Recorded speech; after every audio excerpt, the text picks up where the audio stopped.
Mr. Victor Fitz, it's time to talk about your resume for a minute, sir.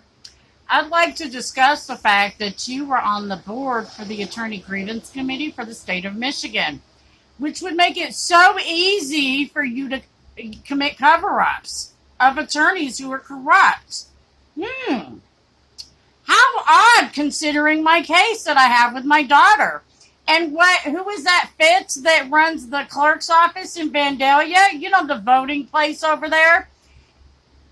That's the person who called my house after I voted over there in Vandalia in 2016 presidential election and asked for Richard Northrup, trying to get him a ride. And when I kept telling them no, she kept getting very nasty with me. I finally had to tell her, we're Trump supporters. We're going to stay Trump supporters, and that's that. How did they even know that Richard Northrup was the only person from my house that didn't vote? Unless they were watching all of that very closely. See, there's also some other stuff involved in that too, with regards to the fact that I brought other people to vote who were denied the right, who were registered voters. And we went to 3 different places that we were told to go to so that he could vote. I've got pictures for those of you who don't believe me. Also, there's people that witnessed us going over to the other locations that we were sent from Vandalia voting station, which is also voter fraud. Imagine that. So, I'm now concerned, how many, were there any votes that were altered? Were there votes that were put in on people who they know didn't vote, like my uncle Richard Northrup?